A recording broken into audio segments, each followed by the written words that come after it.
All right, so once I got started with that more recent spiritual story, I thought of all the different things that I've gone through over the years, and I think there's another one that really stood out. This one is how I knew I was protected.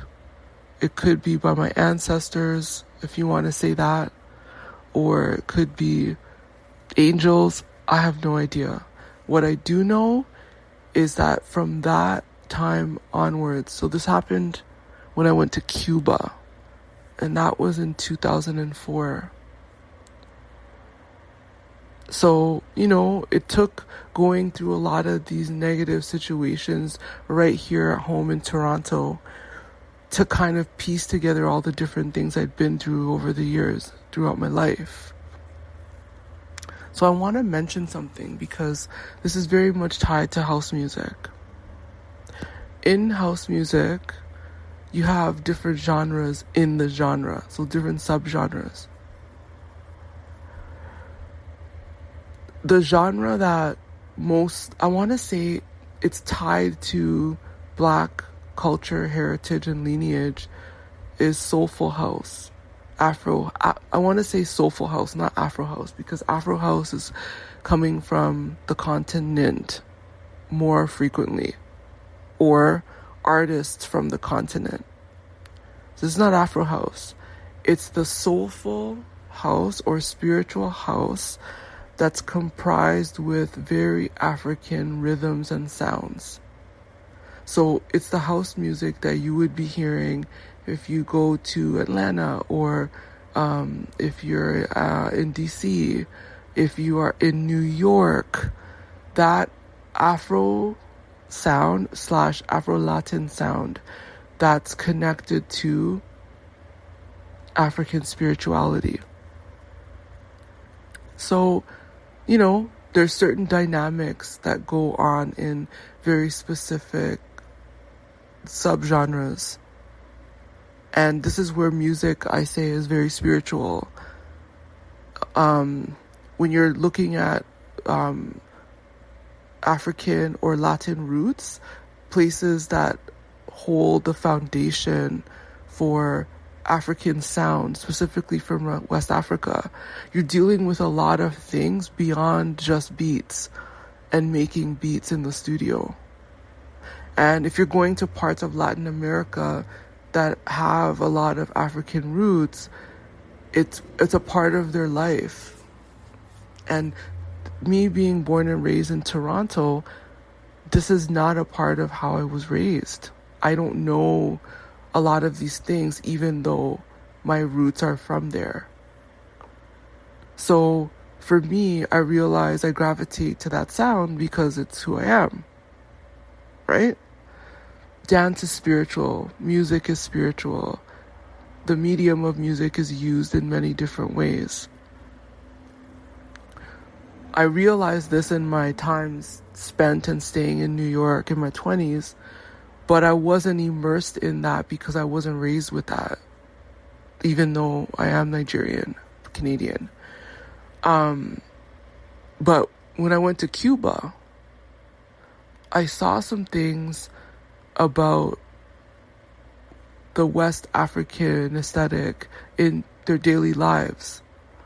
And it was endearing to see, the Afro-Cuban women downtown Havana dressed like how I've seen my aunts dressed back home, the traditional aunts, all dressed in white with the red beads.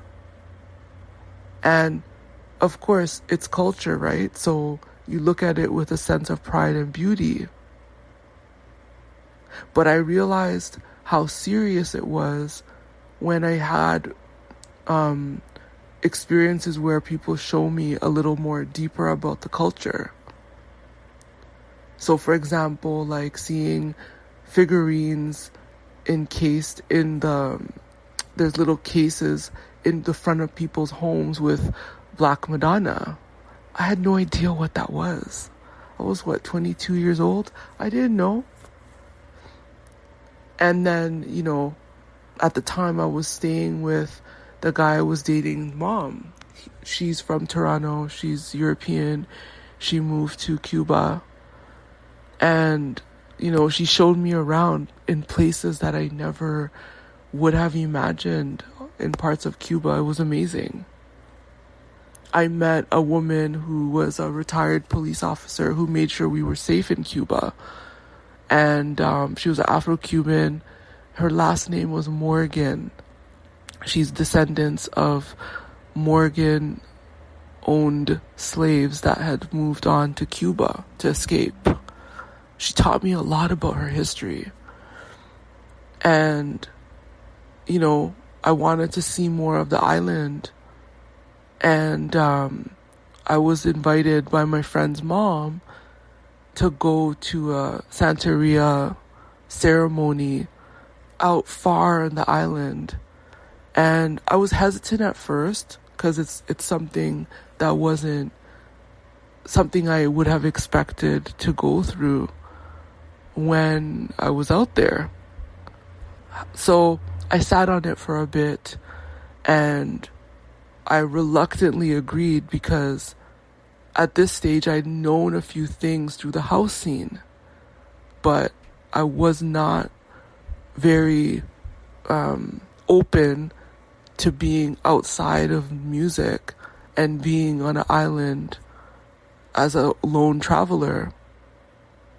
So I agreed to it reluctantly the night before we were supposed to go. And during the night, I ended up having a fever. My fever, I traveled quite a bit at that point because I was in Japan for a little bit. But the fever I had was something I never experienced in my travels, getting really sick.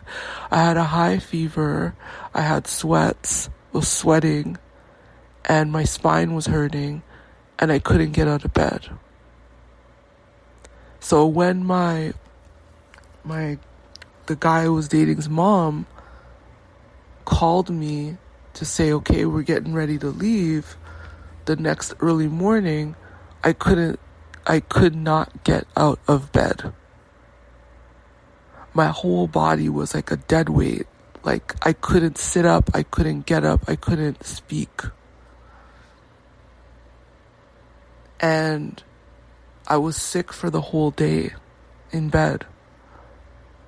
And when she had gone for this trip and came back by the end of the day, I got up out of bed as if nothing happened, back to my regular self.